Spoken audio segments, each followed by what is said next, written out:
Borough, who've served the community for more than 30 years as a ward member for Hadley Leegomery. Please stand.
Thank you, everybody.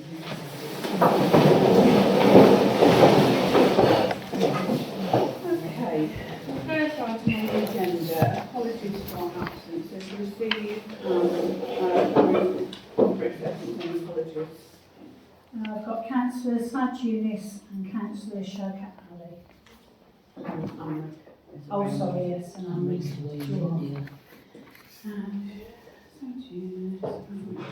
And do I have a proposer for those? Councillor Bennett and Councillor Keith. Second. All of those in favour? Against? Abstentions?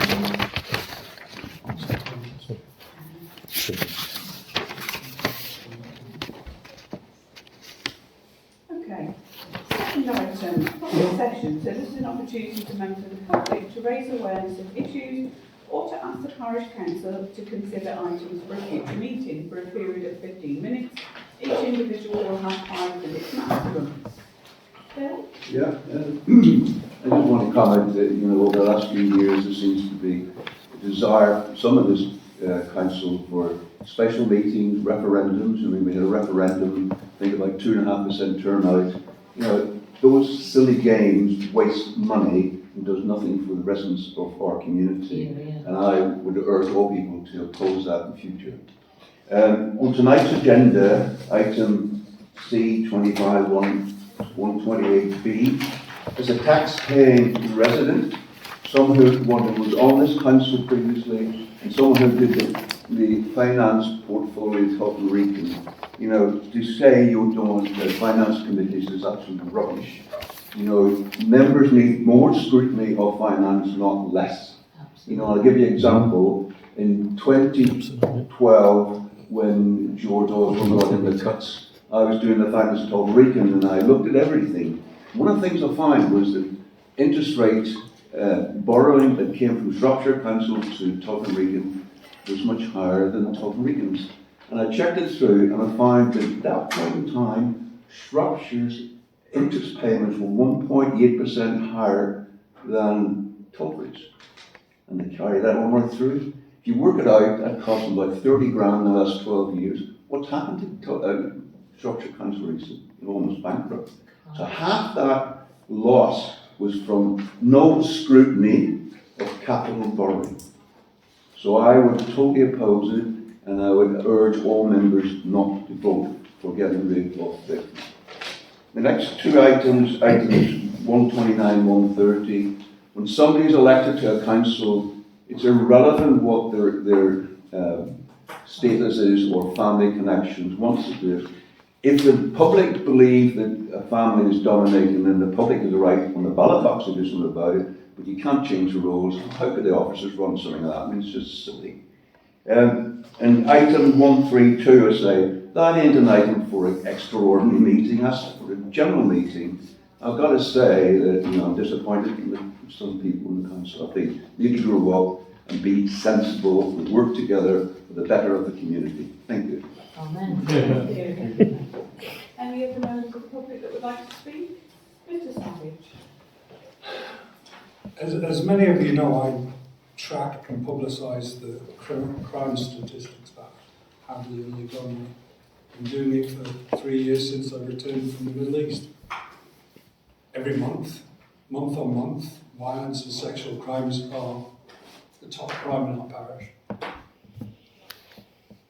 You'll no doubt have seen the campaign to shut the alleyway, where recently a 15-year-old girl was sexually assaulted by two men wearing balaclavas. It's the alleyway that runs from Gladstone Street through to Manse Road, the same alleyway that you and I first met over 3 years ago. Before I was a borough councillor, that meeting. And I failed to convince you at that point in time to close it.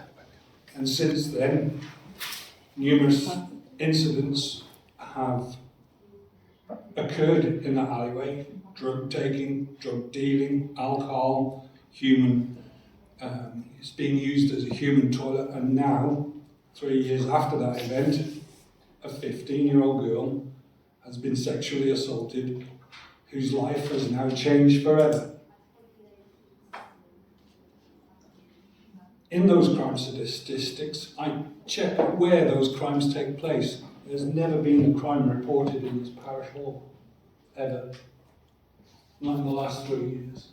Yet we think it's okay to spend £7,000 on CCTV so that you all feel protected and safe in the parish council. I think that's fair. You want to spend £7,000 to feel safe in an environment that's never actually had any crime. You want to spend £7,000 of taxpayers' money, you go ahead. However, Well, can I just stop you a minute? hang on. No, there's just a resident that's standing outside in the rain because there's no disabled access to get in. Through the normal door. I'm going to pause my time, please.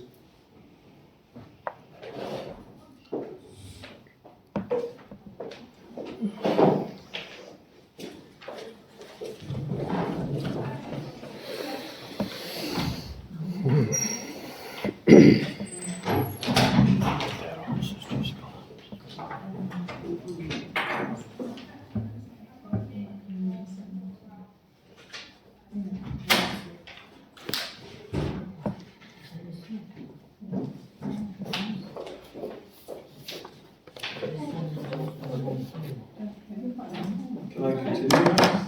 Yeah. So, as I was saying, you've spent £7,000 or planned to budget for £7,000 for CCTV in this parish hall when there's never been a crime in this parish hall. I want you to consider being a 15-year-old girl. And I want you to have some empathy and think about being sexually assaulted by two men in balaclavas. I want you to spend a second just thinking about what that girl is going to do for the rest of her life. And this crime is happening in our parish. And I want you all to consider signing the petition and helping me get this alleyway closed. That's it. I would like an item on the agenda for next time to discuss closing this alleyway and carrying out a full parish survey of where women and girls feel unsafe in our parish and drawing up an action plan to start to deal with these issues. Instead of dealing with electric bikes or car parking or all of the menial stuff that we have in our parish, start dealing with the elephant in the room. Half of all of our crimes are violent and sexual crimes, and nothing is being done about it. Thank you. Okay. We'll move. Is there any other members of the public? Sorry, we've got a lot of time left. Yeah, I've got a question, please, Chair. Yeah.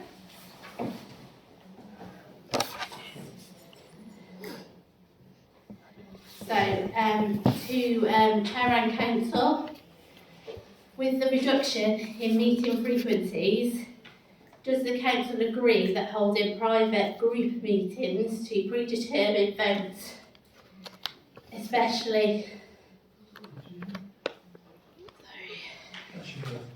Sorry. Well, that's infrequent. That's it when I'm doing it. I will start again. With the reduction in meeting frequencies, does the council agree that holding private group meetings to predetermine votes effectively bypasses public scrutiny and prevents residents from seeing how their representatives arrived at their conclusions? Thank you. I will respond to this question because I did actually respond in a recent article in Telford Live that I can confirm that there have been no group meetings for 12 months at this council. 12 months at this council. So any accusation that there are predeterminations at group meetings is an absolute lie. So if anybody can provide me with one single iota of evidence of a group meeting where an item has been predetermined over the last 12 months while I've been in this role, there have been no group meetings. I cannot put it any more clearly than that. So hopefully that answers your question. But yeah, just to reiterate what I responded to in Telford Live article, there have been no group meetings. So hopefully that puts everybody's mind at rest. Any other members of the public that would like to speak? Okay, we'll move on to the next item then. So the next item is disclosable pecuniary interest. So to receive any dispensations or declarations of interest in an item that is to be discussed on the agenda. Are there any? No? And we can put that no. Next item, minutes of the last meeting. So to confirm the minutes of the meeting that was held on the 3rd of February, have members had a chance to have a look at those minutes? Yep. Councillor Parr?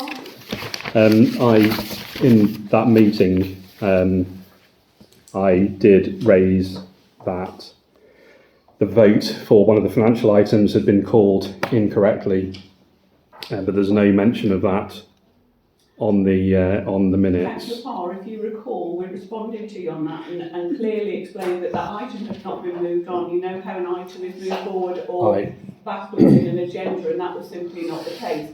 That was raised and that was resolved with yourself, and that is why that it is absolutely accurate in the minutes. And we will put that to the council to decide whether they feel the minutes are accurate or not. Chair, it wasn't resolved. It was. I sent you a transcript, and to the clerk and to the vice chair. I sent a transcript of the recording of that meeting, clearly showing that you had called the wrong vote. So No. I'm raising that. I asked it should have been included on the minutes. Just to clarify this matter, If I this is can absolutely clarify the inaccurate. matter.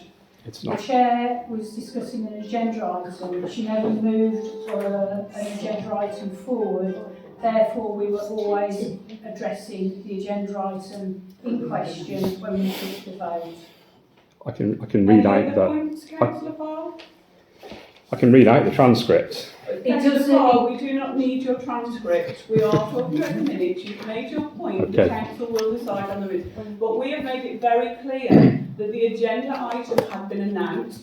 The discussion had been taken off by the vice chair regarding a certain issue. It was then brought back to the agenda item. No movement of agenda items on that agenda were made, because that has to be proposed and seconded and it has to be voted on by the council. You know how this works. You are the one who likes to pull people up on procedures, and you know how this works. If I can also say, that was also a precedent set in that exact meeting where we did exactly that thing, where we moved an agenda item forward.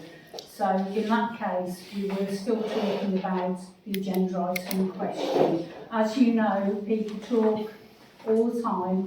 We stick to the agenda item that we're on. Okay. Chair, I'd like to propose that we accept the minutes. Have I got And a I'll second? second it. And I wasn't here, but I'll second it. So I'm sure it's I correct. don't know whether you can. She can't. It's not out of order, you can't. You can't pick me up yet. Jordan? All of those in favour? And against? Thank you, the vote is carried and the minutes are recorded. Standing orders. Okay, so just to clarify, we now move on to our motions. Each member, when we are dealing with motions, each member only has an opportunity to speak once, and they have a maximum of 5 minutes during the rules of debate. So the first item, Councillor Parr. pass over to you. Thank you. So first motion is to resolve that the council returns to monthly meetings of full council and it disbands the Finance and General Purposes Committee. So some time ago, the Labour group decided to reduce the frequency of full council meetings of this council to once every 2 months, even though your own members privately complained about meetings overrunning. There are 16 members of this council and 11 of them are on the Finance and General Purposes Committee. Of those 11, 9 are Labour councillors. When this decision was brought to the council for a formal vote, which is a box-ticking exercise because the decisions are made before council meetings, I argued that if the meeting schedule needed to be cut, then F&GP should be cut, not the full council. The clerk told the council that it was a legal requirement to have a finance committee, and that's something that I've subsequently found to be untrue. I don't think that's true, actually, Councillor. It was. My proposal Excuse me, could I just ask that the clerk be allowed to answer you? I haven't finished Because it. you cut her off. No, she when cut me she off. was- No, she didn't. She- Okay, what do the standing orders say? Do I need to stop for an allow- intervention or not? Let's allow Thank you. Councillor Parr to finish his motion Okay. and then I will bring the clerk back in just to Thank clarify you. the point. So, Thank you. Councillor Parr. I do record meetings, so I argued that if the meeting schedule needed to be cut, then F&GP should be cut, not full council. As I said, the clerk said that it was a requirement to have a finance committee and it's not. So my proposal didn't go to the vote on the basis of that advice, but it didn't really matter because decision had already been made. For financial general purposes, it is a de facto full council meeting. It just excludes non-Labour councillors that ask inconvenient questions and disagree with the Labour group's decisions. The decision is clearly designed to reduce transparency and accountability and control the flow of information. Now, there's a legal mechanism for any 2 councillors to call an extraordinary general meeting of the council, and that's the reason why we're here tonight. It's one of the mitigations against political groups abusing their power to undermine the democratic process, which is something that happens on this council continuously. The Labour group tried to change the council's rules in that same meeting where they reduced the frequency of the full council meetings. They tried to change it so that it would require 6 councillors to call an EGM. So why 6? Because there were only 5 non-Labour councillors, and the Labour group wants to control everything that happens in this council. But much to your disappointment, I pointed out that what you were trying to do was illegal. It shouldn't have even been on the agenda. This isn't something restricted to Hadley Leegomery Parish Council either. Under our chair's leadership, Hadley Parish Council also reduced their full council meetings to every other month. And their job was taken up by another committee stuffed with Labour councillors. So my question is, what have you got to hide? And I suspect we will find out shortly. Got a second of your motion? Oh, Chair, if you don't mind, I'll stand up because I'm better off standing up when I'm talking. No, that's brilliant, thank you. Chair, I support this motion because something fundamental is not working. This council is supposed to be where decisions are made, openly, transparently, and with proper scrutiny. But that's not what's happening. We've just heard a question from the former chair of this council asking whether private group meetings are being used to predetermine decisions before they reach full council. That question matters because it comes from someone with direct experience. And the concern is a simple one. If decisions are being discussed, shaped and effectively agreed before they come into this room, then this is not where decisions are made. It is where they are confirmed. And the reality is, meetings are taking place outside of this council, still, irrespective of what you've stated. Yes, they are. I have spoken to one of your colleagues this week. I've spoken to one of your colleagues this week and he's confirmed. Evidence or withdraw your accusation because you I'm have not no going. evidence because it is simply We'll see. not true, Councillor Bennett. We'll see. Stop lying in Okay. this chamber. No, point of order, please. No, I'm currently. No, you have to hearing listen the to a point of motion, order. the same as- Okay. You have to accept a point Are of we going order. to let It's a legal Bennett, and I will bring you in because the chair had a point of order during yours, the clerk, sorry, and I allowed you to continue with your motion. So would you like to do the same for your companion, or do you want me to carry on and let you do the point of order? The clerk can't raise a point of order, but a councillor can at any time and has to be listened Can I to. make a clarification, Councillor Parr? So I will come to your point of order. What is your point of order? Which part of the standing order does it apply to? Well, I'd like you to explain which standing order No, you means have that to means tell that me you which can interrupt standing order Councillor you are Benyon. calling a point of order on. Okay, carry on. That is in the standing order. Carry on. No, if you don't know the standing orders, I do, but tell carry me on. which standing order you are calling a point of order on. I will withdraw my point of order. Okay. Carry on. Councillor Benyon, carry on. And I refer back. Right. Meetings start taking place outside this council. Days before full council and sometimes immediately before we even sit down in this room. In those meetings, positions are agreed. So when we arrive here, the outcome is already known. So I ask a simple question. What's the point of this meeting? What is the point of attending if the decision has already been taken? What is the point of debate if it cannot change anything? This week, in response to an article published by Telford Live, the chair chose to respond publicly, but instead of addressing the issue, the response focused on my attendance. Let me deal with that clearly. Attendance is not the issue. The issue is whether attendance has any purpose. Sorry. Because if decisions are already made elsewhere, then being here does not influence the outcome. Now let me give you a clear example. Before Councillor Keeble had even attended his first ever full council meeting, before any vote had taken place, he publicly stated on social media that he'd been elected chair of the Finance and General Purposes Committee. Note, before the meeting, before the vote, that should not happen, and yet it did. So I will ask directly to the chair, do you elect officers at your private meetings? No. Okay, bear that in mind. Yeah. Please bear that in mind. Because that's exactly what appears to be. And it does not stop there. From documentation relating to those same group discussions, please bear in mind what you just said, no. Okay? If you want it, you can pass it down. Councillor Benyon, what did I just say about there have been no group meetings for 12 months? That's okay, you just said that. Read it, pass it down.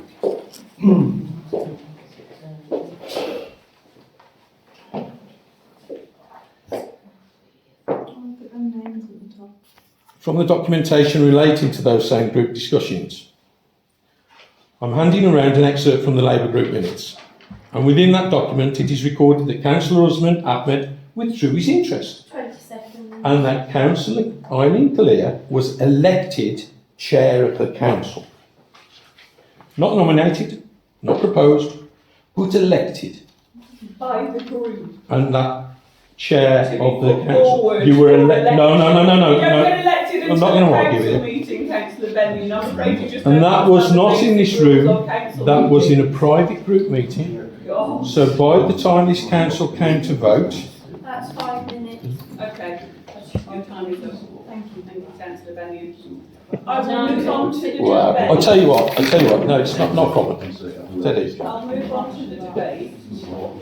Councillor That's my speech. Councillor Keeble. In fact, before that, I wanted to bring the clerk in to make the point that she wanted to make during the proposal. Okay, I never said that the finance committee was illegal. If I can read out something about disbanding a finance and general purpose committee as my advice to the council. We are legally required to ensure proper financial administration under section 151 of the Local Government Act 1972. That a finance committee is the mechanism most councils use to meet that duty effectively. I don't know if you misunderstood what I said, Councillor Parr. We must also maintain strong internal controls and risk management under the accounts and audit regulations. Across the country, finance committees carry out these essential tasks, reviewing audits, monitoring expenditure and managing reserves. The law also requires us to set a lawful precept under Section 41 of the Local Government Finance Act 1992, and finance committees prepare the detailed budget work needed for that decision. Best practice from other councils shows the same pattern. Their Finance and General Purposes Committee handle financial scrutiny, policy review, risk and governance, ensuring councils operate transparently and responsibly.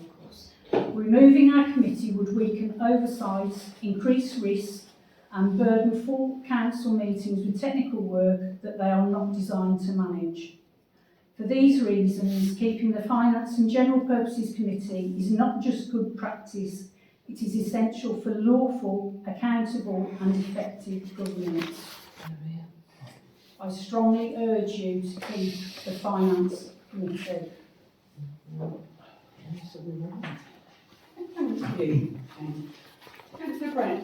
Can members who want to speak indicate, and I will make a list. Councillor Brown, Councillor Snell, Councillor Keeble, Councillor Norwood, Councillor Hughes, Councillor Bennett, and myself. Okay, thank you. So I'll come to David first. Thank you, Chair. I think the discussion we've just had, it was supposed to be on motion C25-128. It got conflated into all the following motions. However, I hear what you said about finance, and the Finance and General Purposes Committee does a lot of the heavy lifting in this council. We're looking after £500,000 worth of public money, which is really important. And not only do we look at the budget and make recommendations to the full council, but also for the annual audit, for grants and planning permission. So disbanding the Finance and General Purposes Committee, I think, would be a misstep. And am I able to make a counter proposal? You can. You can make an amendment to a motion. Okay, You can't make I can make an amendment. I think that we should retain the bi-monthly meetings of the full council, but we should return to monthly F&GP meetings, so that scrutiny. In fact, I think Becky, looking at finance, has got an enormous amount of work to do every 2 months. It would be far better, and it would be better scrutiny if we did it every month. Do you mean full council every month, Councillor Brown? No. Because you said F&GP every month. Yeah. But that's what we've got currently. Yeah. No, we haven't. We've got F&GP every month, every 2 months. Bi-monthly. They alternate. Can I allow Becky just to make a comment on that? Sure. Just to comment on that, the same work is done at each meeting that we have. So the same faster payments, direct debits, payroll. I understand that, Becky, but when I come into the scrutiny, there's a whole pile, there's 2 months. Yes, well, there's 1 month. It's because you used to have 2 meetings per month. So all of that, all those payments now come to 1 meeting per month. So that's why your invoices is a little bit thicker. Okay. So definitely we should, I support the clerk's comment. We should not disband F&GP. So, do you want to put that as a formal amendment to the motion? Well, it looks as though my understanding of the timings is perhaps not quite correct. I'm looking at the chair of F&GP. Yeah, we do it. F&GP is bi-monthly. Yeah. And so as Becky set it up. So I return and say I think we should do it monthly. Thanks, Dave. So, did you want to put that forward for a second? I do, You do. So, is there a seconder for that proposal for monthly finance meetings? Yeah, I'll second that. Second. And all of those in favour of that? Or actually, so we've got a seconder, actually we'll debate that. Sorry. I'm getting ahead of myself. I've been away for a few days and I'm trying to get my head back into gear. So, do you want to, we've got a proposal seconder, do you want to say any more on that, or I didn't just move, are there any other comments or questions on that at all, Jordan? It's not on the amendment? I haven't got any comments on the amendment, no. No. So David has suggested that we keep full council meetings at bi-monthly, but finance meetings at monthly. Councillor Milner has seconded. All of those in favour of that? Yeah. And all of those against? Okay. So that amendment is carried. Okay, so now let me just double check where we're at that motion. So this is part A and part B that we are resolving. So we'll alter that, so not to disband. Okay.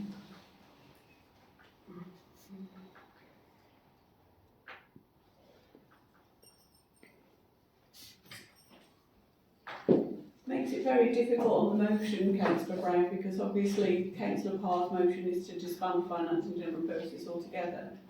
But to amend it to just keep bi-monthly meetings and move to monthly finance meetings completely kind of changes things. So, your reply, Scott? Chair, how do you find that difficult? Sorry? How do you find that difficult, my amendment? Well, because Councillor Parr's motion is to bring monthly full council meetings and disband Finance and General Purposes Committee. Yeah, which I think would be... So your amendment kind of completely takes away from that, so it's very difficult to... You can do an amendment for both of them, for A and B, if you want to do that. If you want to do amendment for A and amendment for B. Okay. Well, effectively, I did that. Effectively. Chair. Right. Chair. Councillor Parr. I'm confused what's going on here. So I put forward that motion. I didn't put it forward just part A. I put forward A and B. Councillor Brown's amended it. It was seconded. You voted on the amendment. You haven't voted to take a vote on the amendment. You voted for the amendment. That agenda item's done. The vote's been done. So I'm confused why we're still talking about it. We haven't voted on the whole motion. It's You have, yeah. particular amendment. The amendment is that... Yeah, that becomes a substantive motion. So the amendment becomes a substantive motion. You voted on it. It's not part of it. Yeah. So the disbanding of Finance and General Purposes Committee, it has been proposed that is not disbanded, and in fact it goes to monthly rather than the whole council meeting. But yeah, I think it just makes it very difficult with the motion as it is. Do you want to withdraw your motion, your amendment? I think we have to. You've already voted. You've already voted for the amendment. You've already voted for the amendment was a substantive motion. You voted on it. I think we need to withdraw the amendment, if I'm honest, because I think it just takes away from You your... can't withdraw it. You've already voted on it. We can vote to withdraw. Under what standing order can you vote to? Okay. You can vote to. Well, You can we'll move vote. forward on the substantive motion that is that full council meetings will Mickey stay Mouse. at bi-monthly, and Finance and General Purposes will not be disbanded, it will go to monthly. All of those in favour? Sorry, I Oh, You've already done that. You've already had that vote. That's what I'm saying. Councillor Bennett said, I want to make a comment on Councillor Bennett's yeah, okay. Because you talked about me. Councillor Keeble would like to exercise his right of reply as he has been specifically named within Councillor Bennion's statement. So I'm going to bring Councillor Keeble in. Yeah, so just to provide context, that was just under 3 years ago, and only recently been elected. And it was a mistake on my behalf. I apologise for that. I reported myself to the monitoring officer. They investigated, said no further action, as you are well aware, as I have told you. And it just seems to keep banding around. Now, Interestingly, that Telford Live post you were talking about, that got shared by Paul on the Facebook page, and this sort of believing in these theories is stoking division, really. And there was a post recently by Paul, and there was a comment on it.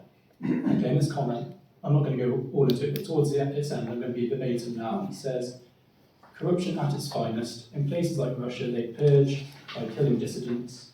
We need to do that, and then it swears, I'm going to do that here, or chop their feet and hands off. The public want blood. Okay?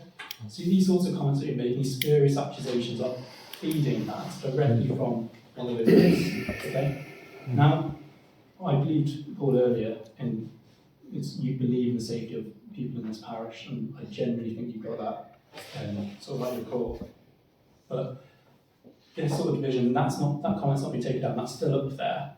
And I believe Stuart, you're the admin of that page. And Paul, you're a moderator on that page. Yeah. And it's about being on those tokens, be nice and language used. I don't think that's being nice. I think that's incredible. What's it got to do? Yeah. Could I just ask, why don't you simply report it to me? And I'll take it down. I haven't seen it. Report it, I'll take it down. I apologise for that. Paul, I think hopefully you can take it down. You report it, I'll take it should be down. notified from you if it's a comment on your post. But the thing is, this sort of comments, this sort of beliefs that you've got, and to be honest, it's ridiculous. You're misinterpreting things. It's feeding this high tension, and it's very dangerous. I just let you know that right now. Okay? For everybody's safety around here, and also people's safety out in the parish. Okay? Chair, can I just respond to that, please? So you're saying that it wasn't agreed in a Labour meeting? I'm telling you, it was not agreed. Okay, that's fine. That's what I wanted to ask. Finance and John Pickett, Chair of this council. Okay, that's fine. That is a misinterpretation. Okay? I'm going to come in No, on group no, meeting. that's okay. I want to raise a point on this group meeting because you've been very vocal about it. And the person that actually raised it was actually, the disgraced former chair of this very council was the very person who tried to install a formal group process within the Labour group. Yeah. And when I came into the chair, I removed it. And there have been no Labour group meetings for a year.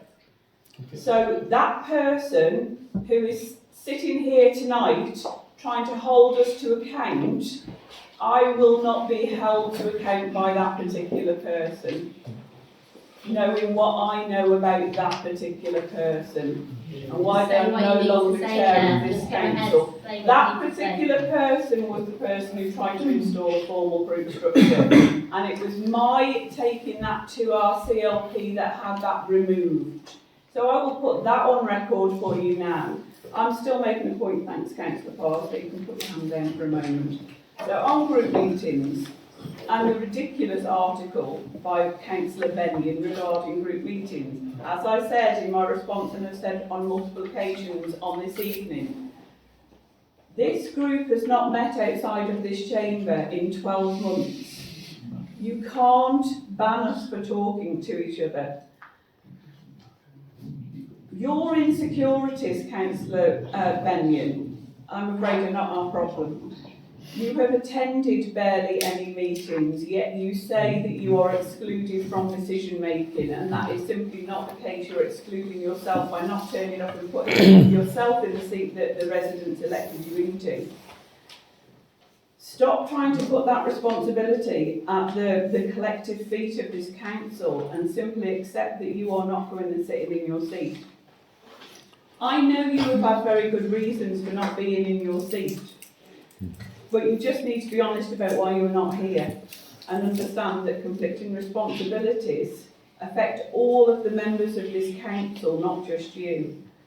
So we all have very serious things to contend with ourselves, but we put ourselves forward for these seats and we are elected to them, and we have a responsibility to be sitting in them when there is a council meeting. As for excluding councillors, I'd like to point out the complete contradiction of some of the untruthful claims, made about excluding members with bi-monthly meetings, excluding members from taking part in decisions, democratically elected members, when this very EGM has two, what I believe are unlawful motions sat on them, which specifically and deliberately seek to do exactly that, exclude elected members in their own right to sit in their seats that were given to them by the residents of this parish.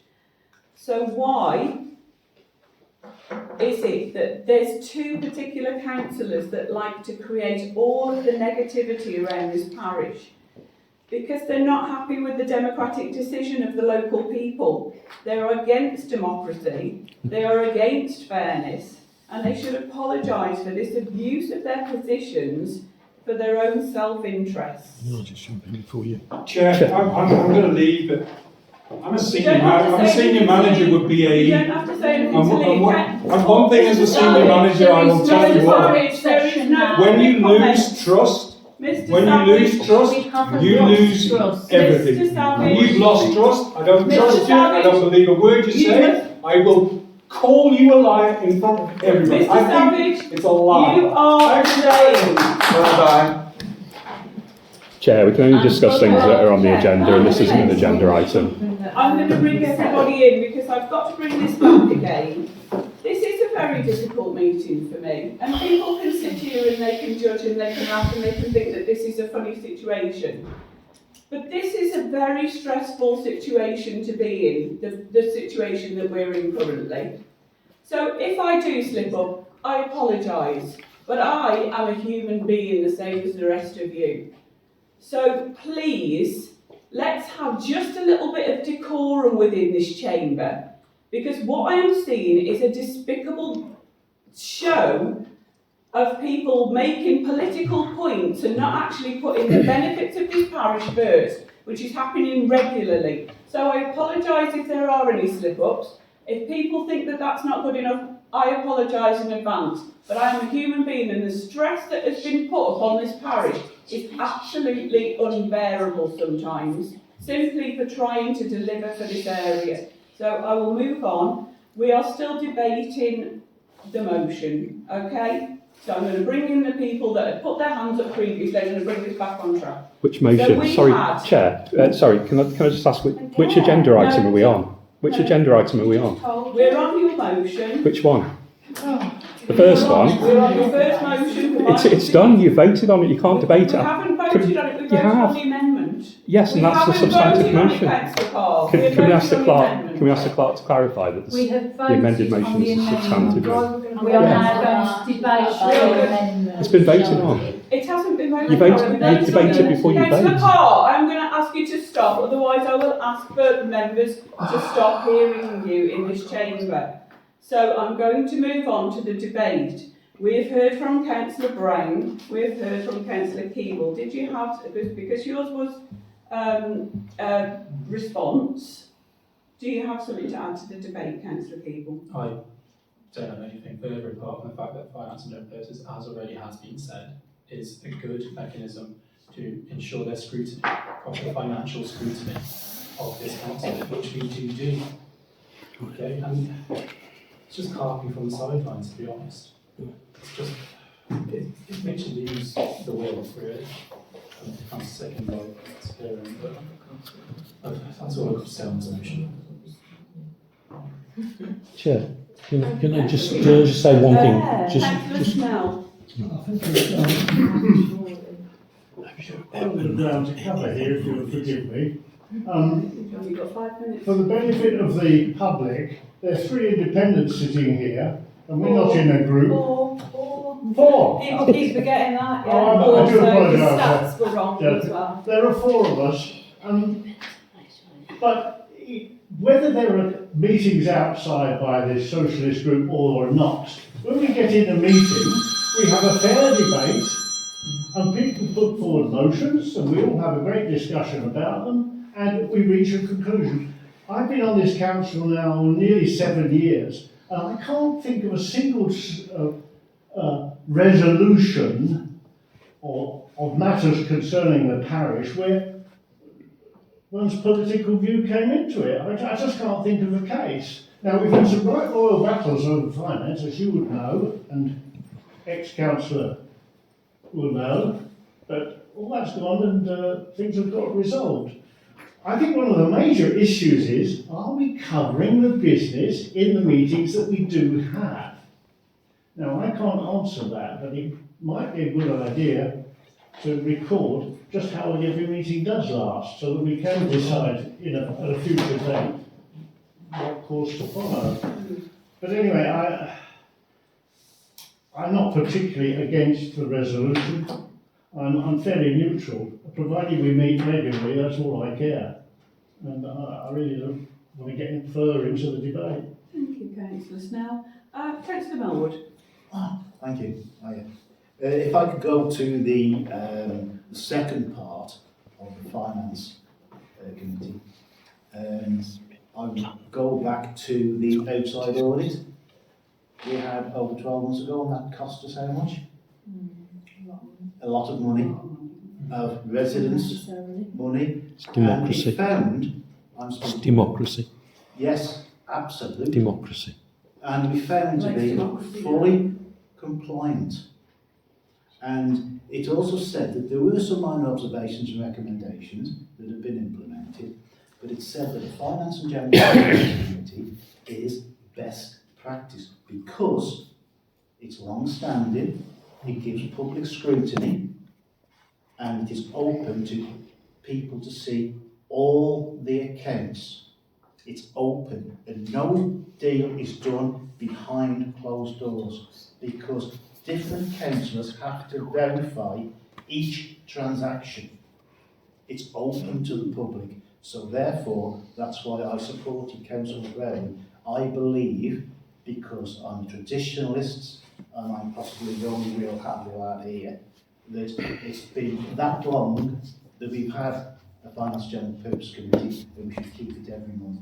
Now I want to go to the first part of this motion. Again, it's been long-standing that we have a monthly parish council meeting for the members of the public to come and meet and to discuss things that affect this parish. Now, I would, in principle, support going back to a monthly parish meeting. We've got to ask ourselves the question, why we went to a bi-monthly meeting. Now, I want to bring in Becky and Jane here. First thing I'll say is, and I've been a leader as well, and I've been senior manager as well. And if I had members of staff like Jane and like Becky, I would have struck gold. I've seen their work over the last 3 years. It is second to none. Their attention to detail is second to none. Their loyalty to this parish is second to none. The amount of work they put in every week, every month, unpaid, to make sure that business is transacted and that they deliver our expectations, not only expectations of the council, but the expectations of the residents. And they should be applauded for it. And I'm going to go even further. One of the prime reasons why we went to meetings was the unnecessary work, the freedom of information requests that were bunged in just to be vexatious. That's why we've got a duty of care to our staff to make sure that they have a balanced workload. Once we assess the balanced workload, and once we've done a work study on what they do, I will welcome going back to a monthly meeting. But I'll tell you now, Jane and Becky, they're golden. Thank you. Thank you, Councillor.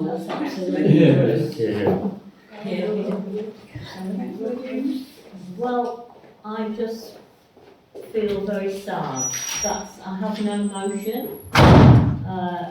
I have been on this council for quite a while. It has become more vexatious over the past few years. And I, like all the other who are not members of the Labour Party, but I consider the councillors good friends.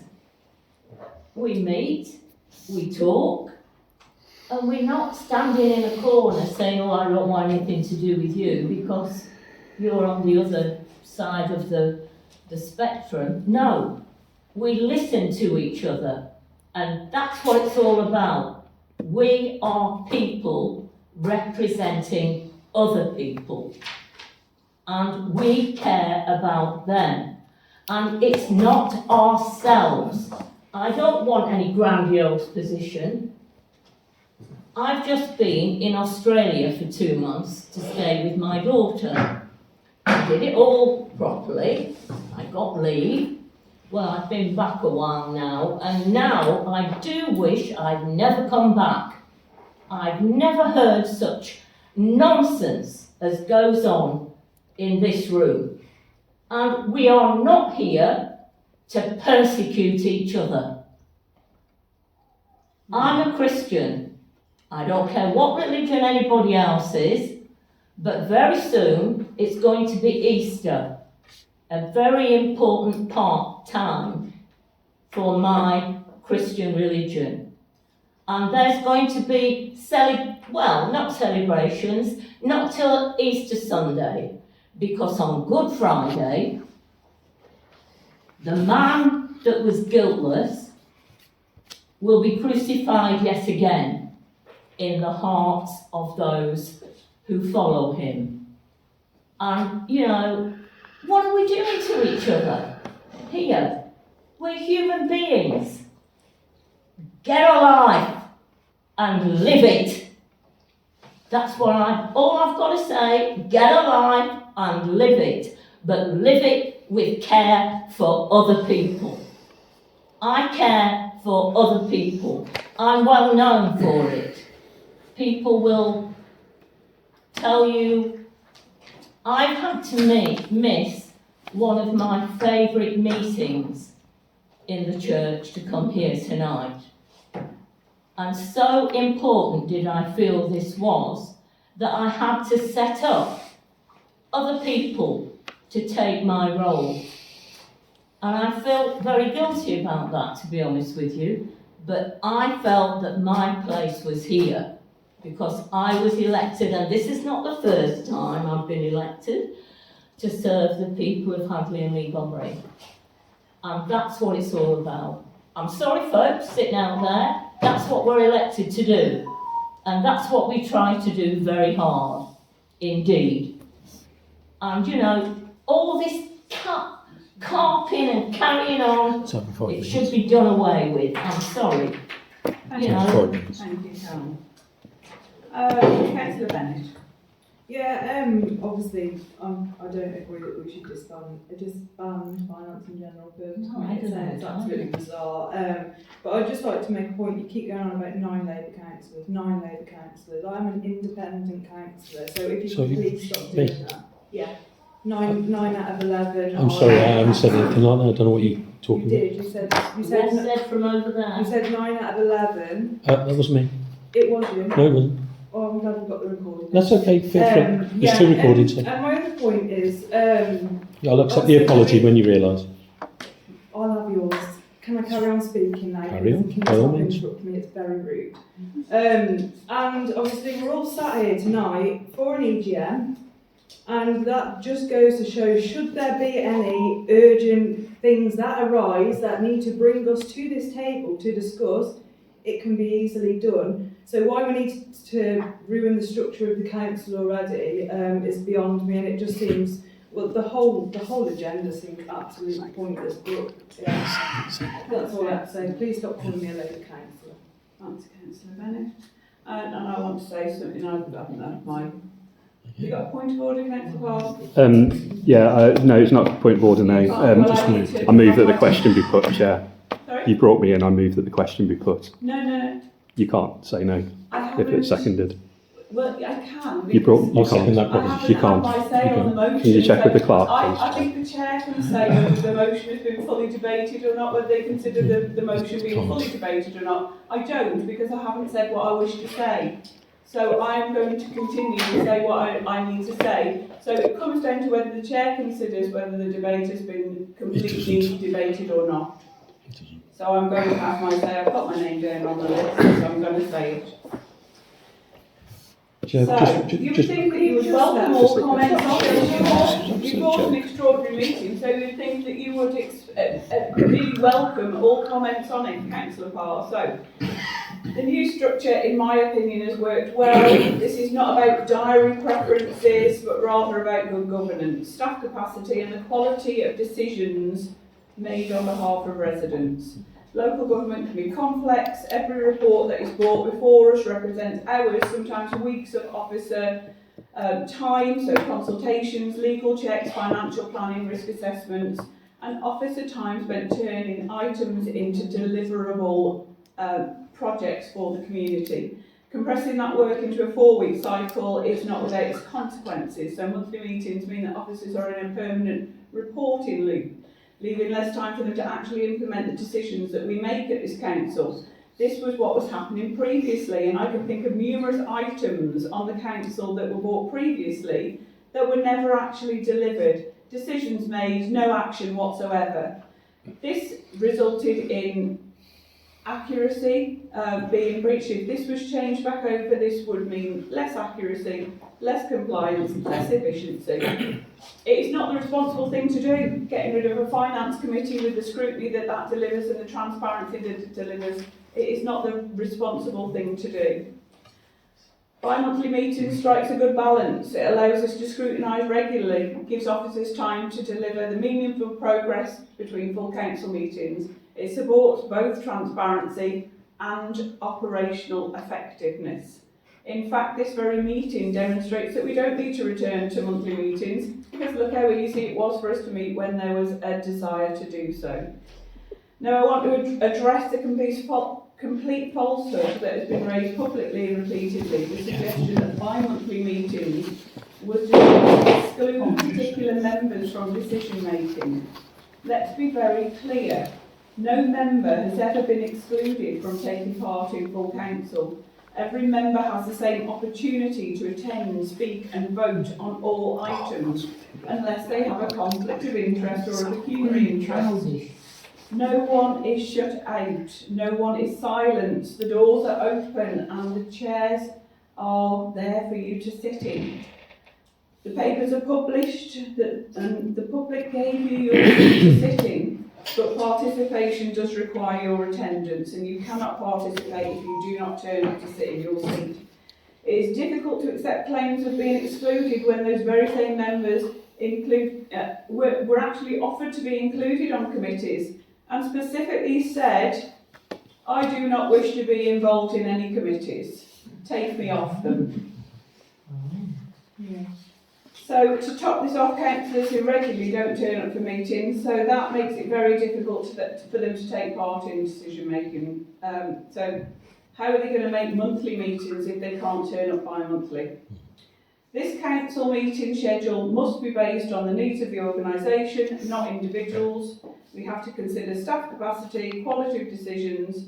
It cannot be dictated by the habits or preferences of one or two individuals, particularly those with preferences are not backed by consistent engagement. We need to set this based on responsible workloads, well-informed decisions and good preparation. And monthly meetings would not strengthen that or democracy. It would strain resources, weaken report quality and slow down delivery, which in my opinion is the opposite of what we want to do.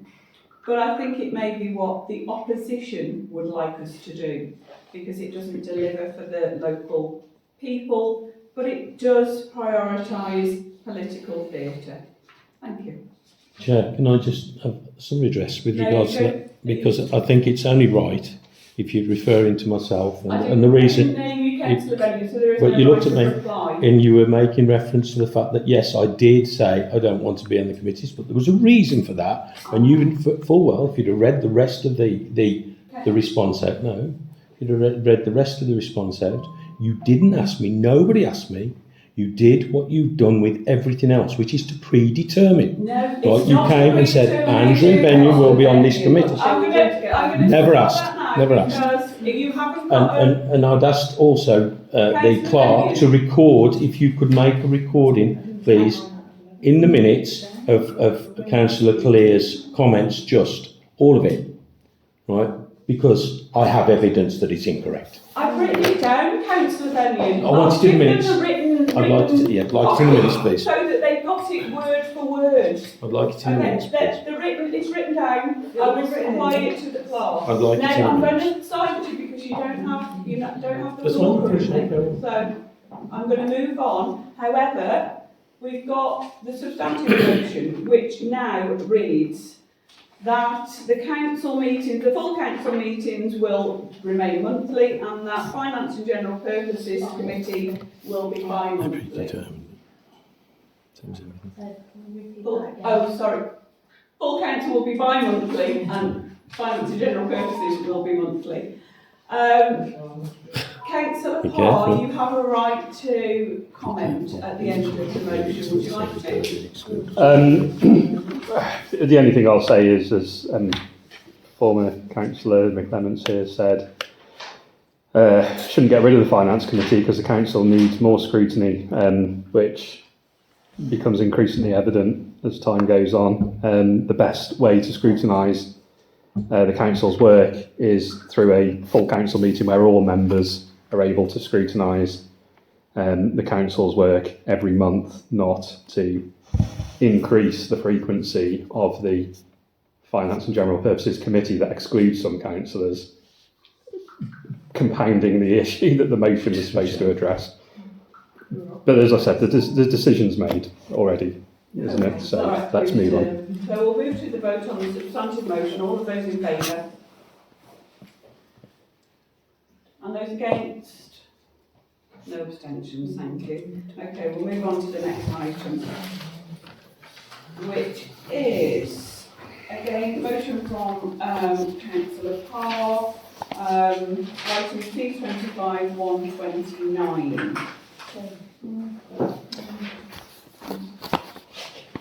Yeah. So bring Clark in first. If you want. A point to make. Okay. This is regarding C25 129 and C25 130. Chair, members, I would like to advise the Chair and the Council that these motions are not lawful and that acting on these would put the Council at risk. I have taken advice from NALC, which I have only received this afternoon. Had I received this advice earlier, I would not have allowed these two motions to be on the agenda. Their senior solicitor has written to me saying, the legal point in my view is whether the motion on committee membership is reasonable and rational. I think the proposed motion will be at risk of successful challenge by way of judicial review if passed. It does not appear to be neutral on the facts, but a way of preventing specific persons from being on a committee. Another issue with the proposed motions I would raise is the implications of the Ledbury judgment. This is because the motion would have the effect of operating sanctions against specific councillors, albeit there is no code of conduct breach in this case. I therefore advise the Chair that these motions are withdrawn. If a council passes a motion that the clerk advised was unlawful, as I am now, that motion is invalid and can be challenged in court or by a district auditor. And that is for motion 129 and 130. 129 and 130. So those motions are not allowed as they were lawful. So we will Is that the move case? on to- Can the clerk clarify? Is that the correct process? Does the Chair decide, or does it have to be? That is the correct process. I have just said I therefore advise the Chair that these motions are withdrawn. And the Chair can do that unilaterally. And the Chair has agreed Thank to you. withdraw them. Okay. Well, the Chair wouldn't agree to take forward a motion that was deemed as unlawful with NALC's advice, so... It's their senior solicitor from now. So we will move on to the next item, which is C25131, Councillor Parr. So this motion is to resolve that the Council adopts general power of competence with effect from the 1st of September 2026 and requires a monthly update to all members on progress towards meeting the prerequisite requirements. The only detail I've got to add really is just as an example of why I think it's important that the Council adopts general power of competence. It might seem like a trivial thing, but actually it kind of switches the law around, so that instead of the council only being allowed to do things which are specifically permitted to, which is specifically, explicitly permitted to do, it switches that around so that it is able to carry out any act that is not unlawful. So that gives the council far more power to do things that are of benefit to the community. And one of the examples that's quite pertinent at the moment is we've been talking about future uses for the cemetery chapel, and in the consultation feedback, the most popular potential future use for that building so far, unless that's changed in the last couple of weeks, was to use it as a wedding venue and a funeral venue. So as things stand without general power of competence, the council is allowed to charge a fee that covers costs for hiring out the cemetery chapel, and the income from that needs to be used for the chapel or for a closely related issue. It can't just be can't charge commercial rates for something as like a business venture and then put that money into something completely unrelated, whereas a general power of competence would allow that. So that's just one current example of something that the council is considering doing that I think would probably either require general power of competence or to make it effective and beneficial to the parish council and therefore the local community, that would require general power of competence, and the council's not held it for quite some time, unless we set a deadline on it for when we want to do it. Don't see that it's going to happen. Shall I second that proposition? Thank you, Councillor Benham. Did you have a point of clarification to make? Just on that little point of GPC and not being able to have income. The LGA 1972, section 133, the council can provide and equip community buildings and buildings for public meetings and assemblies.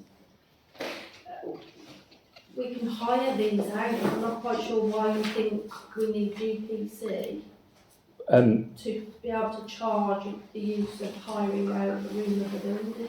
It's the difference between hiring out the room that covers that covers reasonable costs and operating it as a business. Say wedding venues are expensive.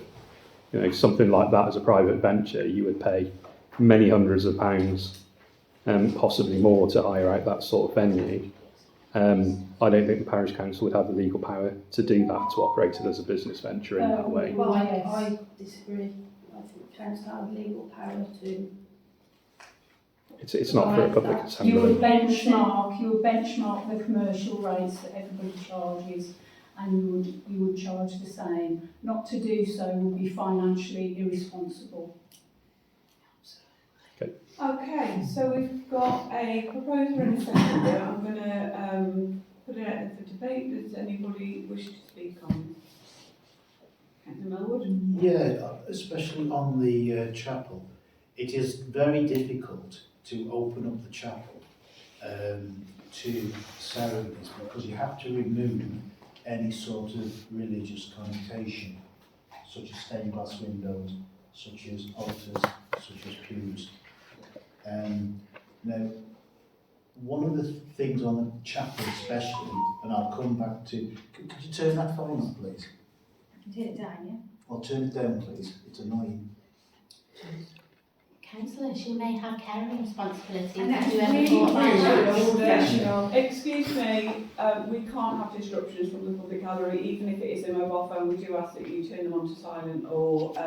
Sorry, Chair, but I've just said she may have caring responsibilities, so how do you know? Having your phone on silent does not stop you responding to caring responsibilities. Thank you. Does it? Do not interrupt from the public gallery. Well, you've interrupted enough tonight, haven't you? Let's be fair. Sorry? Well, you I will ask you to leave. Ask me to leave and see what happens, Councillor Clear. Is that correct? Can we get back to what we Can were we just talking move No, on? ask her to leave, let's see what happens. Can we just get on with the meeting and get it Go done, on, please? Get it over with, 'cause I'm Jesus. getting very frustrated. You're absolutely sorry, you keep piping up every time someone says something, you come in with the right reply, let's get it done. Let's You just stop move on. piping up, muttering under your breath. That's right. Let's get on with it. So, in number 2 of the standing orders, disorderly conduct, no person is to obstruct the transaction of business or behave offensively or improperly, and the chair is instructing them just to stop this behaviour. And if the behaviour continues, then we will move to a further vote to exclude that person from the meeting. And they shouldn't really be here anyway.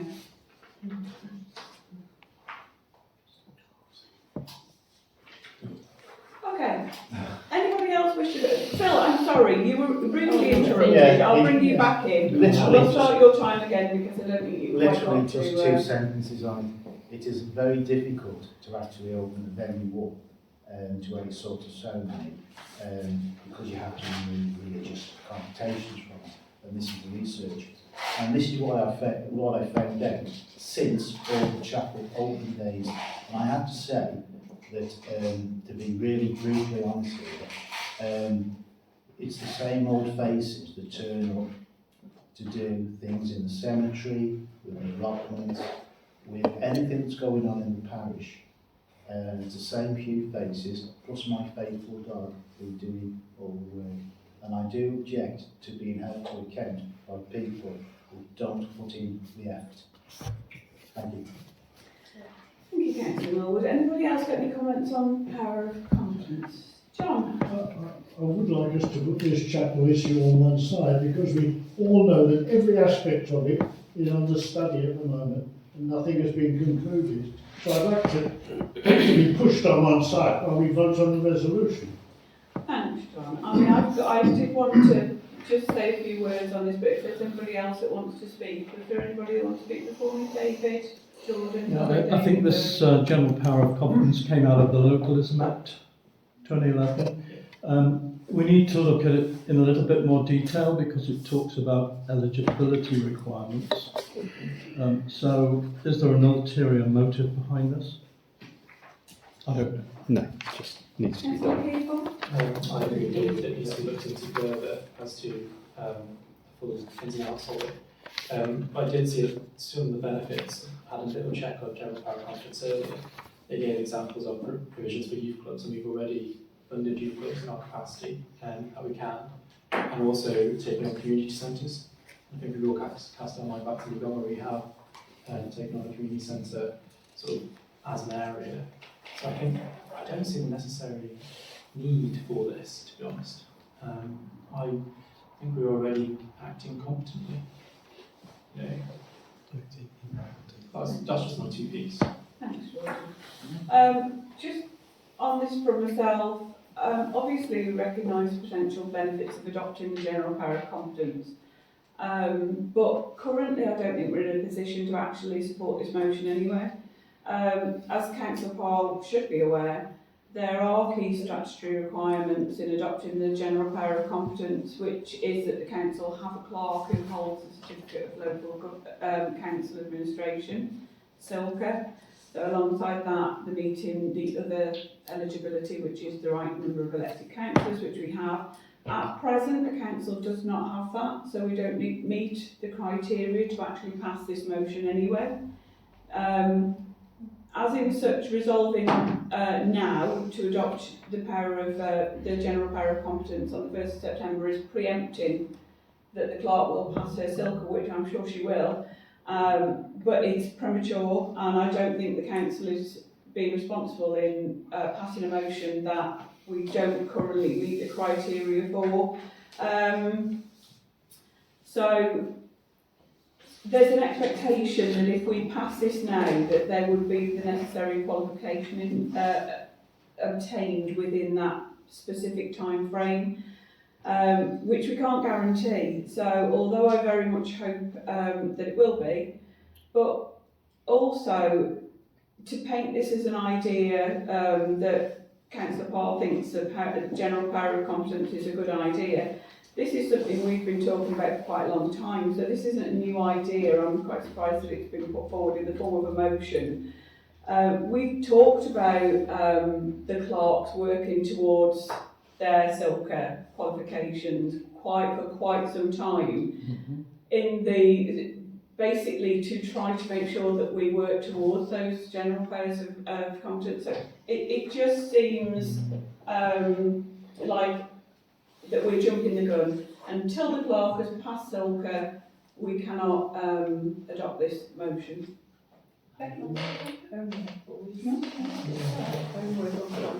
Just to make it very clear to you, to go for general power of competence, council must meet 2 criteria for eligibility: employ a qualified clerk who holds SILCA or higher education qualifications, and when the council passes the resolution, at least 2/3 of its councillors must be elected, not co-opted. For this council, that means 11 elected councillors.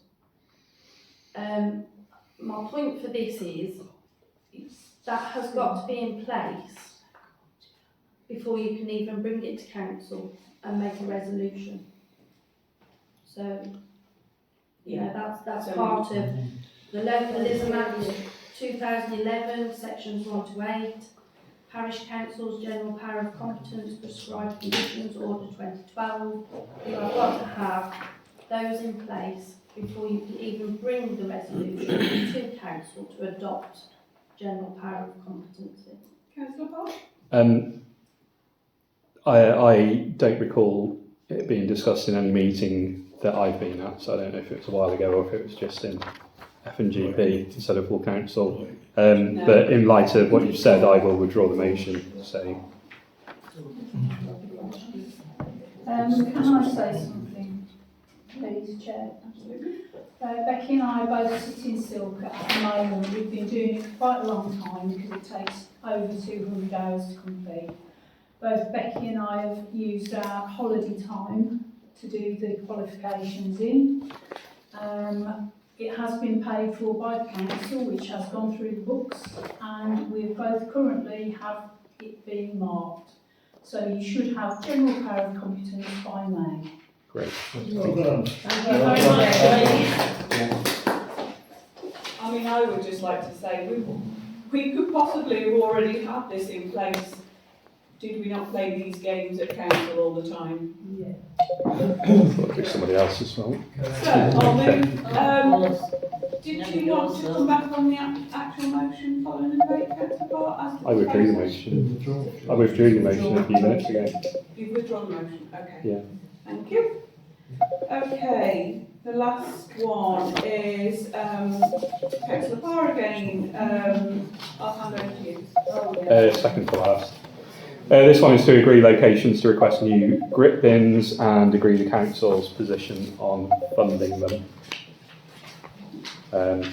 Although this is something I tried to get on the agenda at the last meeting, but it wasn't on there, so it was just to give members an opportunity to put forward locations for new grip bins in the parish. We can make arrangements now before, it gives us plenty of time to get them in place before bad weather comes. Nothing to see. In place before the towards the end of the year.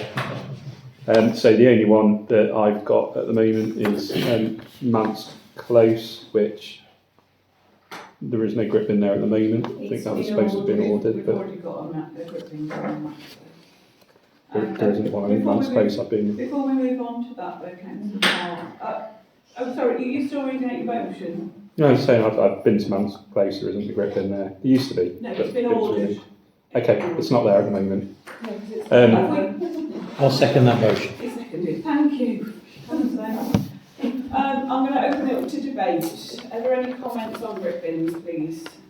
Jordan? Yeah, I think it's a key thing that we do need. I think we have got a few in the parish, but we also need people to actually spread out the salt at times where it may become icy, so that's actually a thing to consider. We could potentially have a page on the website to say the locations of where our brick bins are. That'd be a good idea.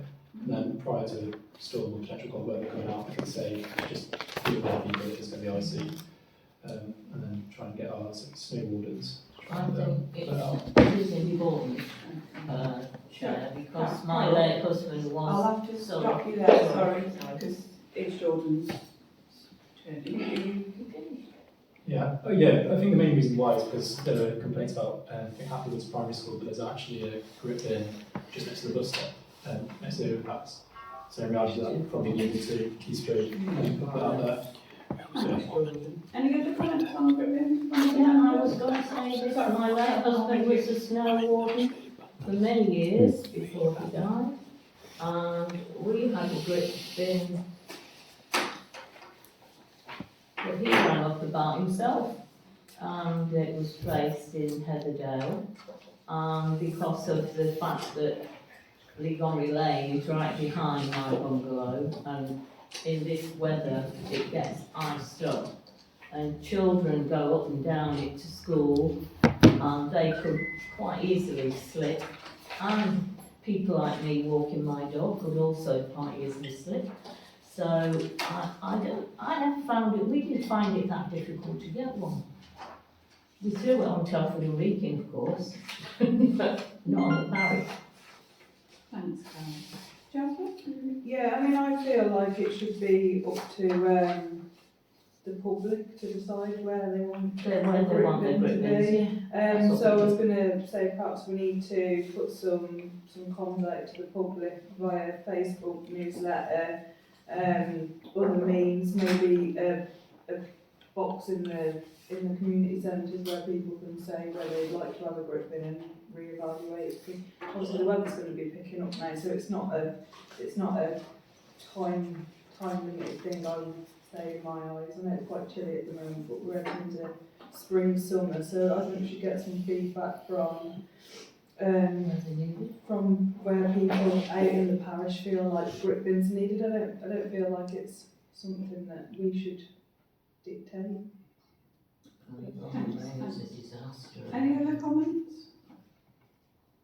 I mean, I do echo what you've said there. I think, we all recognise the importance of grip bins supporting residents when the weather is bad.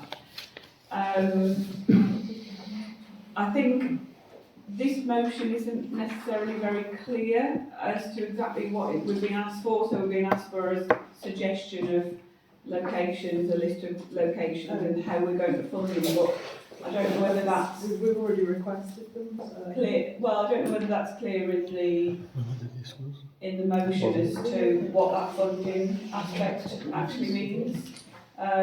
So obviously we set out budgets at the beginning of the year, and that would probably be the time to look at how much funding we've put into grip bins. So I think we've got a set amount of money that is already set in the budget. So our funding is very clear already because it's set in our budget that's set out for the year. So I'm not quite sure exactly what this motion is seeking to do. It's unclear. Telford and Wrekin has also committed to rolling out an additional 1,000 grip bins across the borough.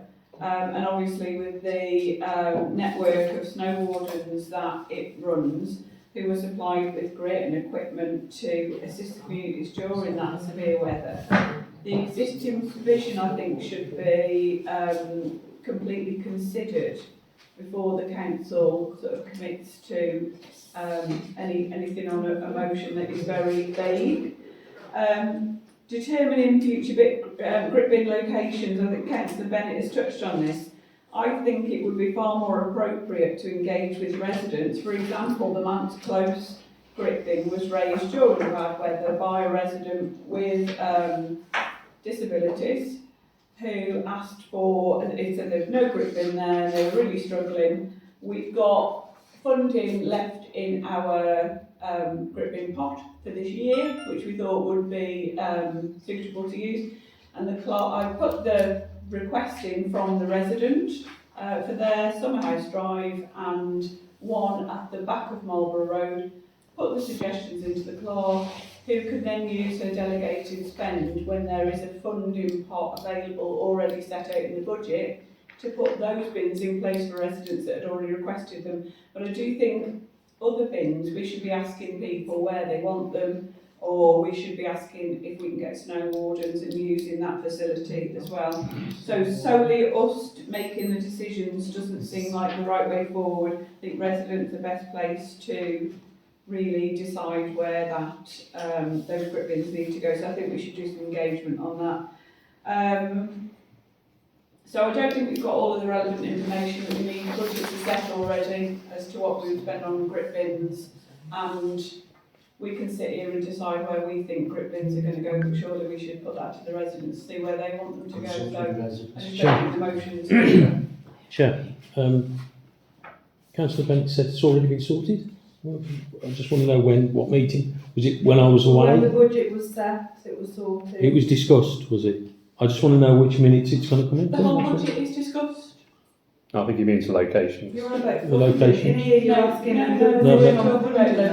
Sorry, I'm looking for clarification. I'm not looking for If voices I from over can there. I'm looking for clarify voices. it, That's all I want, is clarification. talking about Lux Road grip bin, which was requested by a resident, Right. I used my delegated spend under the budget to get on the booking. That's all I need. That's all I wanted to know. That's all. But I When think it was, that's all. you were actually asking for clarification on Councillor Bennett's So we did have a right to which was No, she made a comment that it was already sorted, which is the reason why I just wanted to know when it was sorted and how. That's all. It's no, I'm not asking any other questions. Councillor Bennion, Don't shout at me. Well, Don't shout at me. I'm asked a perfectly reasonable question once again. Right? Perfectly reasonable question. Councillor Bennett, you have the floor, and if you carry on, I will ask that you are no longer heard. Councillor Bennett, not heard you're right anyone. to respond. You're not here because you don't stop. Listen to the insults. That's an insult. Don't insult people. I'm not insulting you. I'm not even listening. All you've done is Don't talk insult over me. people, Don't insult me. Get that down and pack it in. Don't insult me. Pull yourself I'm asking you. I I don't need a lecture from you. Right now, this is not some kind of sideshow. This is a council meeting. It's ridiculous. Control yourself. Absolutely ridiculous. The floor is with Councillor Bennett. This is absolutely appalling behaviour It is, from a you're set right. of councillors. Please stop interrupting while another Wow. councillor has got the floor. Absolutely. Wow. So if I could Talk speak. about one sided.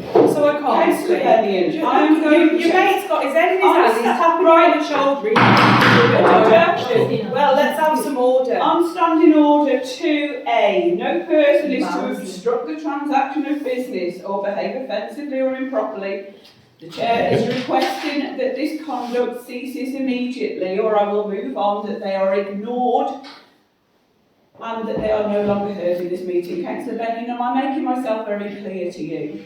I'm not shouting, I just asked for clarification. You That's were all I asked shouting for. over me and I am in the chair and I'm asking you to stop. Now please stop.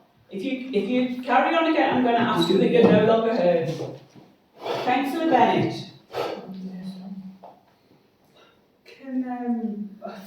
I'm just speechless. I should be sat at home with my 4 children. They're a lot more grown up. But you mentioned about typical councillor Bennion. Please carry on making your point. My point was, I Please mentioned make it was your already sorted, clarification. it was in the budget, in the funding. Good night, councillor Bennion, thank you for Can we coming. make your point, please? Just make Make your point. I did. Oh, okay. I made it like 3 times, but nobody could hear because he kept talking over. Okay. Oh, this is one. Okay. So, the motion is put. Councillor Parr, do you want to speak any more on this motion? I do think it's vague. I'm not quite sure that it's been thought out very well. I'm not quite sure what funding options you want to explore. So I don't know whether you can give us any clarity on that. Let's agree the council's position on funding new grip bins. So, like, I know we've got a budget, but like, what's our position on funding? Even say what are the criteria? how we're going to decide, because, like you said, there's a budget there and a decision was made, I don't know by who, of where to put the grip bins, and I don't know when we delegated it, I assume we did. But like going forward, what's our position on funding these new grip bins? What are we going to do? What are the criteria? Because during that cold weather, there were lots of people talking about them needing to be grip bins, but there was no request for input into where to put them. I think you said 3 grip bins have been requested. That's £600 out of the budget. Is that plus 50? Oh, say 250, say £750 out of that budget. But like, what criteria are used to weigh up whether those are the right locations or other locations? Do we not need something? Do we not need to be clear on this? Because it can't just be left to. Spoke about it. Well, we didn't. Councillor Brown wants to come in and then. Chair, I was just going to say that because there is a financial element to this, could we not reconstitute the motion and bring it to one of the monthly F&GP meetings? I would love that decision. Indeed. I support Councillor Brown. So we've got a proposal from Councillor Brown that this is put to a committee. So let me just double check. Okay, yeah, standing order 1B6, refer a motion to a committee. Do I have a seconder for that? I will second it. Second. And all of those in favour? Take it to fine. F&GP. Brilliant. Okay. Right, and the final item is bus stops. So to discuss and resolve a procedure that councillors should follow regarding information they hold regarding any damage to council assets. Got to find one motion now. Bear with me. Got that many papers everywhere. So, as you will all know, this is regarding the damage to the Remembrance bus stop down in Leegomery, which has now been damaged 3 times. So, there was some difficulty around that vandalism to the bus stop. And there was some work carried out very kindly by a local company that volunteered to clean that for us.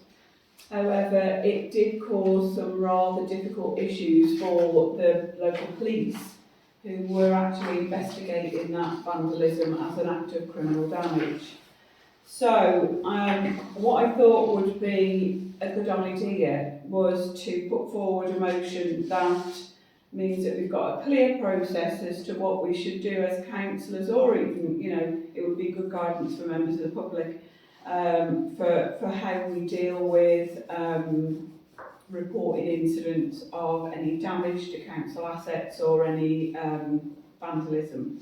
So, what I'm asking for is that the council adopt and reinforce a procedure of reporting for incidents involving damage, vandalism or other potential criminal activity affecting council property. Specifically, the council agrees all incidents of vandalism or damage to the council property must be reported promptly to the police and the parish clerk. Secondly, that no councillor shall act unilaterally in arranging remedial work or engage third parties in relation to such incidents unless formally authorised to do so. Reasonable steps must be taken to preserve any potential evidence until such a time that it's confirmed that it is no longer required by the police. All action taken in response to such incidents must be recorded and, where appropriately, reported to full council. And that this procedure be incorporated into the council's standing orders adopted as formal policy. The purpose of this motion is intended to ensure that compliance with proper governance procedures under the Local Government Act 1972 uphold the integrity of potential investigations and maintain public confidence in the way the council makes its decisions. So that is my motion. Have I got a seconder? Oh, Oh, I did want to make a small comment, if you don't mind. I need a second before we go to debate. Oh, apologies. Gordon, thank you. No, Yeah, I'm not disagreeing with what you're saying. Litter and litter picking is a slightly difficult area because I don't want to split hairs here, but if you pick up litter, you've got to define where you stop picking up litter and leave evidence. You understand me? Because I had a case the other day, as Jane will know, when I reported, and I think we could do with a little bit of clarity there. If it's serious dumping of litter, it has to go through this procedure. I think is the thing. It'd be nice if you could include that comment. Sorry, John. I'm just a bit confused on the litter side of things. Well, I know with the evidence that it could be in there, which is completely accidental, if that was clear. Yeah, well, I mean, as individual, I do this all the time. I'm picking up litter as I go along to Leegomery or whatever. We need to draw a line quite distinctly between that kind of activity and activity where you really need to leave evidence to be examined, you see. That's what I'm saying. Thank you, John. Okay. Chair, you mentioned authorisation. I think we need clarity as to who can give that authorisation as well.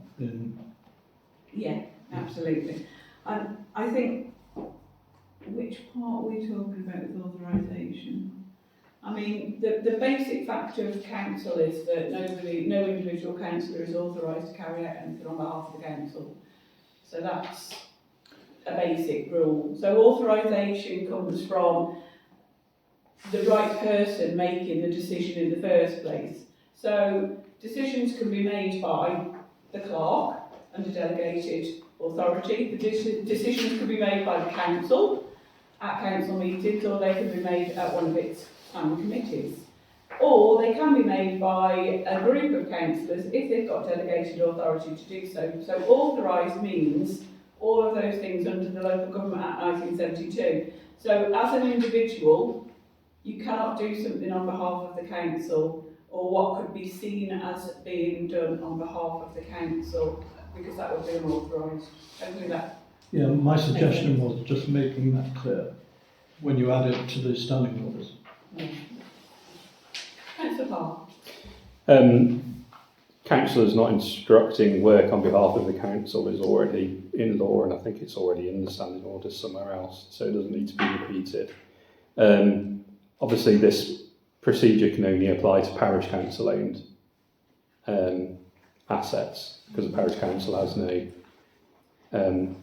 authority over non-parish council assets. It does say council. Yeah, I'm just clarifying. So I was leading into, so all members will need an up-to-date asset register, so that we know which are parish council, because things like bus stops, some are parish, some I think the aren't. asset register's on the website, isn't it? Is it? The asset register. Okay. It was updated recently. And there needs to be a procedure for out of hours. So what do we do if, for example, the Remembrance mural bus stop gets vandalised on a Saturday and it can't wait until the Monday, like the last time, which is why Cedars very kindly, of his own volition, not being instructed by anybody, came and did it himself, and did say that if that had been left until the following morning, which would have been a Sunday, that mural would have been completely destroyed, wouldn't have been recoverable. So in events such as that where it can't wait, there needs to be an out of hours procedure for notifying the clerk or somebody authorised to take action. Because obviously that was very expensive, that mural, and repairing it was expensive and replacing it would be expensive. So yeah. That's fine. Hopefully this procedure will set out that very clearly. So the clerk is always available, I believe. So you can report that in, but mainly with incidents of criminal damage, it would be reported to the police. The police work on weekends, and they work on evenings, and they work on nights. So when we've got an ongoing incident where there is repeated criminal behaviour, then we need to make sure that that is fed through to the relevant authorities, which is the police first. so that they can go down there, they can gather the evidence that they can. They've actually gathered good evidence, so they've got the roller and the painting. They got a rather grainy photo of somebody which isn't a parish council camera. So people have spoken about the cost of our CCTV, which actually are very well worthwhile, and probably one of the reasons we don't have criminal activity at the centre, because we've got very good CCTV. So we don't want to be catching crime on camera, we want to be preventing it, which is, I absolutely agree with that comment, we want to prevent crime with CCTV. But this was a safer, stronger camera, or I think it may be one of our ASB cameras from Telford Beacon. It didn't pick up very well in the night, and it was a grainy photo. But the police will be your first port of call, so that is hopefully clear within the motion that you report it promptly to the police and the parish clerk at the first opportunity. Any other comments on this? Yeah, just to give a bit of clarity, sorry. No. Just to give a bit of clarity on the attacks on that particular bus stop, I was alerted on that Saturday morning at about 7:30 in the morning. I went straight down to the bus stop, took 3 photographs, sent them to you, I sent them to the police, and steps were put in place. And it's said that there was good evidence there to catch the perpetrator, but because of a miscommunication, shall I call it, the paint tins, the tins of paint were found and the roller was found, but the link between the paint and the white paint in the bus stop, because the paint in the bus stop had been wiped away, cleaned away, possibly that has tampered with the evidence. So that's why it's important this motion goes through, that we've got a clear chain of command on when we report, even if it isn't a parish asset, it's a borough asset, or we think that it isn't, it doesn't matter, report it and report it through the proper procedure. And that's very important. And the most important thing of all, get a photograph. Get that photograph, get that evidence. If you see a fly tip, see if you can get the evidence of the address that's on there, of the person that's on there, with the bus stop. You know, report it straight away, and that's why this is so important. So, yes, I support this one. What is the procedure, Chair? So we're being asked to resolve a procedure. What is the procedure? What does it say? Yeah, well, what does it say? What does the procedure say? I just read it out, Councillor. Okay, so are we going to add in something about out of hours, like who's responsible out of hours? Does the clerk answer the phone out of hours? No, but if it's this is vandalism or criminal damage, so all incidents of vandalism or damage to council property must be reported to the clerk. So we're talking about acts of crime. So the first port of call for that is the police, and then to make the parish clerk aware, which you can do virtually straight away. So all incidents of vandalism or criminal damage to council property must be reported promptly to the police and the parish clerk. And if action needs to be taken to prevent further damage or to make it safe, what's the procedure out of hours? If we're not to do anything, what's the procedure for out of hours? How do we? Well, you contact the police. But like with the everybody on the same page as the police, yeah? Oh, fantastic. The police will be the first port of call. The procedure is, so let me just really make this simple. If there is damage or vandalism, criminal damage or vandalism, you phone the police, you make them aware. We've all got the Safer Neighbourhood team's contact details, and we've all got the police's details, so we make them aware. Then we make the parish clerk aware, and after that, they will take over on what they do. So they will close off the bus stop, as was done on the first 2 occasions, and they will deal with the relevant authorities to make sure that evidence is collected and that they deal with it from there. We don't need to do anything after that. We just need to report it to the right authorities. So that is the procedure. So, Well, this is a motion. Just to- It's not a backwards and forwards, Councillor Park. yeah, but you've missed it. You've not understood the question. Councillor Park. You've not understood my question. It's a That's- motion and you've I'm going to spoken. stop you because I'm not bringing you in and out on a motion. Everybody else has only spoken once, so I'm going to stop you there. Is there anybody who hasn't spoken that would like to speak on the motion? Okay, I'll put it to the vote. All of those in favour that we adopt the procedure? Aye. Any against? Thank you, and the motion is carried. This is okay. The next item, items for inclusion on the next agenda, which is only about a week or so away, week and a half away. If there are any items, Councillor King? I would very much like an amendment to the agenda that includes a reminder for everybody to silence their mobile phones or turn them off. That is a good idea. We'll look at that. Thank you, Councillor King. If there's any other ones that come in, obviously put them to the clerk then sets the agenda.